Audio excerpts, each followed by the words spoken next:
പക്ഷെ ഇതിൽ നമ്മളെ ഉണർത്താനും കൂടെയുള്ളൊരു മെസ്സേജുണ്ട്. ഞങ്ങളിങ്ങനെയൊക്കെ ചെയ്യും എന്നുള്ളത് ഇപ്പം നമുക്ക് അനലൈസ് ചെയ്യാൻ സാധിച്ചു. നന്നായി അവനത് പറഞ്ഞത്, നീ ഹിന്ദു ആണോ ഇല്ലേ എന്നുള്ളത്. ഇല്ലെങ്കിൽ നമ്മുടെ ബുദ്ധി അങ്ങനെ വർക്ക് ചെയ്യില്ല. അവർ മറ്റൊരു കാര്യം കൂടി പറഞ്ഞല്ലോ, നിന്റെ മോദി വരുമോ നിന്നെ രക്ഷിക്കാനെന്ന് ചോദിച്ചു ഒരു സ്ത്രീയോട്. അപ്പം ആലോചിച്ച് നോക്ക്, ഒരു ടെററിസ്റ്റ് അറ്റാക്ക് എന്ന് പറയുമ്പോൾ രാജ്യത്തിനോടായിരിക്കും, അവിടുത്തെ പ്രധാനമന്ത്രി ആരേതൊന്നുമില്ല. എന്തേ only for the attack against the Modi. കാരണം ഹീ ഈസ് സോ പവർഫുൾ എന്നുള്ളത് ഇവന്മാർക്ക് മനസ്സിലായിട്ടുണ്ട്. അദ്ദേഹത്തിൻ്റെ പവർ കൊണ്ടാണ് ഇന്ന് ആ ബോർഡറിൽ പ്രശ്നങ്ങളില്ലാതെ പോകുന്നത്. കാരണം അവിടുന്ന് ഒരു ഉണ്ട വന്നു കഴിഞ്ഞാൽ ഇവിടുന്ന് 100 അങ്ങോട്ട് പോകും. ഇപ്പം ബോർഡറിൽ എൻകൗണ്ടേഴ്സ് ഇല്ലല്ലോ. 10 വർഷമായിട്ട് നിങ്ങൾ വല്ലപ്പോഴും ഓക്കെ ബോർഡറിൽ വല്ലപ്പോഴും കേൾക്കുമായിരിക്കും, അത് LOC-യിൽ. അതെന്തുകൊണ്ടാണെന്ന് വെച്ചാൽ ഇത്രയും പവർഫുള്ളായിട്ടുള്ള മനുഷ്യൻ. അപ്പോൾ ഈ മനുഷ്യനെ വീഴ്ത്താൻ വേണ്ടി ഇവിടെ പലതും നോക്കി. അതുകൊണ്ടാണ് ഞാൻ പറയുന്നത്, ഇന്ത്യക്ക് അകത്തിരുന്നു കൊണ്ട് തന്നെ ഇന്ത്യയുടെ ശത്രുക്കൾ അവരുടെ കൂടെ കൈ കോർത്തിരിക്കുന്നു. ആ കോർക്കലിൻ്റെയാണ്. അല്ലെങ്കിൽ ഹിന്ദു ആരെന്ന് ചോദിച്ചിട്ട് അവിടെ ഒരുത്തൻ ഈ ശബ്ദം പുറത്തേക്ക് എന്തിനാ വന്നത്, അല്ലെങ്കിൽ ഇതെന്തിനാ ചെയ്ത്, അവന് വന്നിട്ടൊക്കെ സ്പ്രേ അടിച്ചിട്ടൊക്കെ പോയാൽ പോരായിരുന്നു. Why he took so much of time to convey this message? ആൾക്കാർ കേൾക്കണം. ഹിന്ദു ആരാണെന്ന് ചോദിച്ചുകൊണ്ട് അവന്മാർ വെടിവെച്ചു എന്നുള്ളത്. അപ്പം ഇവിടുത്തെ ഹിന്ദുവും മുസ്ലിമും തമ്മിൽ ഫ്രിക്ഷനായി. ഓ അത് ശരി, മുസ്ലിംസ് അവിടെ വന്നിട്ട് ഹിന്ദുക്കളെ മാത്രം നോക്കി വെടിവെച്ചു. എന്തിനാണിത് ചെയ്തതെന്നുള്ളത് നമ്മൾ ചിന്തിക്കണം. ഇവിടെ നമ്മൾ സമാനത്തിൽ ജീവിക്കുന്നവരെ അടിക്കാൻ, അതാണ് ഞാൻ പറയുന്നത്. അവിടുത്തെ ചെറിയൊരു ബോംബിൻ്റെ അലകൾ എല്ലായിടത്തും എത്താൻ വേണ്ടിയിട്ടാണ് അവരത് ചെയ്തിരിക്കുന്നത്. ആ ചിന്തയാണ് ഇന്നിപ്പോൾ കേരളത്തിൽ നമ്മുടെ ഈ ന്യൂസും ഇതൊക്കെ കണ്ടിട്ടുള്ള ആളുകൾ മുഴുവൻ ചിന്തിക്കാൻ തുടങ്ങിയൊരു കാര്യമാണത്. എന്തിനായിരുന്നു അത്? രണ്ടാമത്തെ, നീ മോദിയോട് പോയി പറ. എന്തിനാ മോദിയോട് പോയി പറയാമെന്ന് പറയുന്നത്? എന്തേ അവർ നിങ്ങളുടെ ഗവൺമെൻറ്റിൻ്റെ അടുത്ത് പോയി പറയാമെന്ന് പറയാൻ നിങ്ങൾ മോദിയോട് പറ. അപ്പോൾ മോദി ഈസ് എ ടാർഗറ്റ്. ഇങ്ങനെ പവർഫുള്ളായിട്ടുള്ളൊരു prime minister sitting the, so definitely they are trying to attack through, because you cannot touch Modi through their security. അപ്പം you are touching the innocent people and conveying അത്, ദാറ്റ് വിൽ ഹേർട്ട് മോദി. എൻ്റെ ആളുകൾക്ക് വേദനിച്ചു കഴിഞ്ഞാൽ എനിക്ക് വേദനിക്കുമെന്ന് പറയുന്ന പ്രധാനമന്ത്രിയാണ്. അതിന് നിങ്ങൾ എങ്ങനെ വേണമെങ്കിലും വ്യാഖ്യാനിച്ചോ, നിങ്ങൾക്ക് ക്രിട്ടിസൈസ് ചെയ്യാൻ പലതും കാണുമായിരിക്കും. പക്ഷേ ഹീ ഈസ് കൺസേൺഡ്. അല്ലെങ്കിൽ സൗദി വിസിറ്റും ക്യാൻസൽ ചെയ്ത് നേരെ ഇവിടെ വന്ന് ലാൻഡ് ചെയ്തു. ഇവിടെ പണ്ടും ഉണ്ടായിരുന്നു. ഇവിടെ പണ്ട് ഒരു പ്രധാനമന്ത്രി ഉണ്ടായിരുന്നു. ഇന്ത്യ ചൈന വാർ തുടങ്ങിയ സമയത്ത് അദ്ദേഹം ശ്രീലങ്കയിലായിരുന്നു. 2 ദിവസം കഴിഞ്ഞിട്ട് ഇവിടെ വന്നത്. അതല്ല ഇത്. എൻ്റെ രാജ്യത്തൊരു പ്രശ്നം വരുന്ന സമയത്ത്, അത് വാർ പോലും അല്ല, ഇൻറ്റേർണൽ പ്രശ്നം വന്ന സമയത്ത് പോലും എല്ലാം ക്യാൻസൽ ചെയ്ത് ഇവിടെ എത്തി. അതാണ് ആ മനുഷ്യൻ്റെ പേരാണ് പറഞ്ഞിരിക്കുന്നത്. That means attack is on Modi. Modi should come down so that എനിക്ക് അവിടെ കയറിയിരിക്കാം. ഇതിനു വേണ്ടി കുറേ ആൾക്കാർ കുറേ കാലമായിട്ട് ശ്രമിച്ചുകൊണ്ടിരിക്കില്ലേ. പക്ഷെ ഇതൊക്കെ അതിൻ്റെ ഒരു റെപ്രക്കഷനായിട്ടാണ് ഞാൻ കാണുന്നത്. ഇതിനകത്തുള്ള, ഞാനതിൽ പറയും, ഇന്ത്യക്കകത്ത് നിന്നുകൊണ്ട് ആൻറ്റി ഇന്ത്യൻ പ്രൊപ്പഗണ്ട അടിക്കുന്ന ആളുകൾക്ക് ഇപ്പം ഈ ആൻറ്റി ഇന്ത്യൻ ഫോഴ്സസിനെ നമ്മളെങ്ങനെ തിരിച്ചറിയും, അല്ലെങ്കിൽ അതിനെങ്ങനെ എക്സ്പ്ലെയിൻ ചെയ്യുക?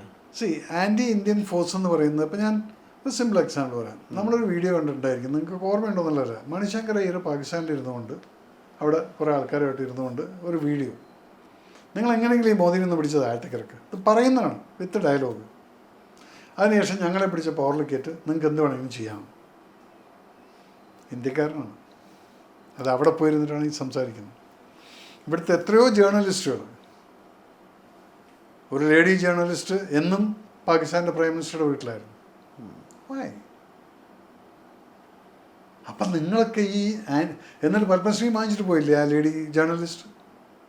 അതായത് കോൺഗ്രസ് ഭരിക്കുന്ന സമയത്തായിരുന്നു അതൊക്കെ. അപ്പം ഇങ്ങനെയുള്ള സംഭവങ്ങളൊക്കെ നടന്നിട്ടുള്ള രാജ്യത്തിലാണ് ഇന്ന് പ്രൈം മിനിസ്റ്റർ നമ്മുടെ നരേന്ദ്രമോദിജി പാകിസ്ഥാനിൽ ചാങ്കൂറ്റത്ത് പോയിട്ട് ഫ്ലൈറ്റും കൊണ്ട് ഇറക്കി വിട്ടിട്ട് പ്രൈം മിനിസ്റ്ററുടെ അമ്മയുടെ ബർത്ത്ഡേ അല്ല എന്താ കല്യാണത്തിന് എവിടെ പോയിട്ട് മൂപ്പര് വിഷൻ ചെയ്തിട്ട് പോകുന്നു. അല്ല ചാങ്കൂറ്റുണ്ടെന്ന് പ്രൈം മിനിസ്റ്റർക്ക്. അല്ലെങ്കിൽ നോ ഫ്ലൈ സോണാണ് പാകിസ്ഥാൻ്റെ മോടെ കൂടെ ഇന്ത്യൻ ഫ്ലൈറ്റ്സിന്. അവിടെയാണ് ഇന്ത്യൻ ഫ്ലൈറ്റ് പ്രൈം മിനിസ്റ്ററുടെ ഫ്ലൈറ്റും കൊണ്ടാണ് ഇറക്കിയത്.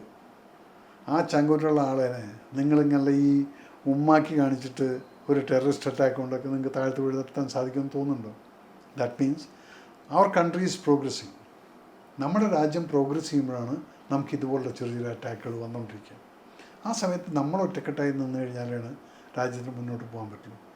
ഈ സമയത്ത് അവർ വിചാരിക്കുന്ന പോലെ നമ്മൾ ആക്ട് ചെയ്ത് കഴിഞ്ഞാൽ you are fallen, we all fall. അവിടെയാണ് നിൽക്കേണ്ടത്. Yes, why did you say like that? That means ഞങ്ങളെ തമ്മിൽ അടുപ്പിക്കാനുള്ള പരിപാടിയാണ് നിൻ്റെ. അടുപ്പിച്ച് കഴിഞ്ഞാൽ പിന്നെ അവർക്ക് അവിടെ പണിയില്ല, നമ്മളിവിടെ അടിച്ചുകൊണ്ടിരിക്കും. ഇത് സോർട്ട് ഔട്ട് ചെയ്യാൻ വേണ്ടി എത്ര പൈസ നമ്മൾ ചിലവാക്കണം? ഒരു റൈറ്റ് വന്നു കഴിഞ്ഞാൽ എത്രയാണ് ഡാമേജ് എന്നുള്ളത് നിങ്ങൾ ആ കൽക്കട്ട സ്ട്രീറ്റിൽ പോയി കാണും. ഇതൊക്കെ ഗവൺമെൻറ്റിനെ തിരിച്ചു കൊടുക്കണ്ടേ ഈ റൈറ്റിൽ നാശപ്പെട്ടിട്ടുള്ള വീടുകളെല്ലാം? അപ്പം ആ ഒരു ഇതിലാണ്, ഐഡിയയിലാണ് ഇവന്മാർ വന്നിട്ട് ഈ ഒരു അറ്റാക്ക് നടത്തിയിരിക്കുന്നത്. അല്ലെങ്കിൽ ഈ ഡയലോഗുകളുടെ ആവശ്യമൊന്നും ഉണ്ടായിരുന്നില്ല. ഹിന്ദുവാർ മാറിക്ക് അവനെ വിളിക്കുന്നു, കൊല്ലുന്നു. മറ്റത്, നിങ്ങളെ ഞങ്ങൾ കൊല്ലുന്നില്ല, പോയിട്ട് മോദിയോട് പറ. എന്തിനാണ് മോദിജിയുടെ പേരെടുത്തിരിക്കുന്നത് അവിടെ? So we got to analyse all this thing. ഞാൻ എപ്പോഴും പറയുന്നുണ്ട്, ഇവിടെ ഇന്നിപ്പോൾ ശത്രു എന്ന് പറയുന്നത് ബോർഡറിലല്ല, അത് ഡ്രഗിൻ്റെ രൂപത്തിൽ നമുക്ക് ബാംഗ്ലൂരും മദ്രാസിലും കേരളത്തിലൊക്കെ എത്തിക്കഴിഞ്ഞിരിക്കുന്നു. ചെറുപ്പക്കാരുടെ ആരോഗ്യം കാർന്ന് തിന്നുകൊണ്ടിരിക്കുകയാണ്. ഇത് അവർ സപ്ലൈ ചെയ്യുന്നതാണ്. It is coming from Pakistan. അത് പഞ്ചാബ് ബോർഡറിൽ കൂടെ വന്നിട്ട് പിന്നെ മണിപ്പൂരിൽ പോയിട്ട് റിഫൈൻ ചെയ്തിട്ട് അതിനെ ബർമ സൈഡിൽ കൂടെ അങ്ങോട്ടും പോകുന്നുണ്ട് ഫോറിൻ രാജ്യങ്ങളിലേക്ക്. ഇപ്പുറത്ത് വന്ന് ബാംഗ്ലൂർ വഴി വന്ന് കേരള വഴി ശ്രീലങ്കയിൽ പോയിട്ട് അതും ഇൻ്റർനാഷണൽ മാർക്കറ്റിലേക്കാണ് പോകുന്നത്. അതുകൊണ്ടല്ലേ ഇന്നിപ്പോൾ കേരളത്തിനകത്ത് ഇത്രയും അധികം ഡ്രഗ്സിൻ്റെ ഡീൽ എങ്ങനെയാണ് നടക്കുന്നത്? പിന്നെ പിള്ളേരെ വിട്ട് കഴിഞ്ഞാൽ ഓടി വരും ബാംഗ്ലൂർക്ക് രാത്രി പബ്ബുകളിലേക്ക്. എന്തിനാണ് അവിടെ പോകുന്നത്? അപ്പോൾ ഇതൊക്കെ നമ്മൾ പഠിക്കേണ്ട സമയമായിരിക്കുന്നു. വെറുതെ നിങ്ങൾ ബോധവൽക്കരണ ക്ലാസ്, ഡ്രഗ് കഴിക്കരുത്, എന്ത് ബോധവൽക്കരണം? പ്രാക്ടിക്കലായിട്ട് നിങ്ങൾ ചെയ്യുക. എവിടെയാണ് നിങ്ങൾക്കത് കർബ് ചെയ്യാൻ പറ്റുക എന്നുള്ളത്? അപ്പം ഒരു രീതിയിൽ ശത്രുക്കൾ ഓൾറെഡി അകത്ത് കയറി കഴിഞ്ഞിരിക്കുന്നു. ആ ഡ്രഗ്സിൻ്റെ കാര്യം ഇപ്പം നമ്മൾ കേരളത്തിൽ ഒന്ന് അലേർട്ടായി. കഴിഞ്ഞ ഒരു 2 മാസമായിട്ട് ഭീകരമായിട്ടുള്ള ഇത് പെട്ടെന്ന് നിങ്ങൾ എക്സ്പോസ് ആയപ്പോഴത്തേക്കും we all started getting alert and started catching. അപ്പോഴാണ് ഈ ഒരു ടെററിസ്റ്റ് അറ്റാക്ക് അവിടെ നിന്ന് വന്നിരിക്കുന്നത്.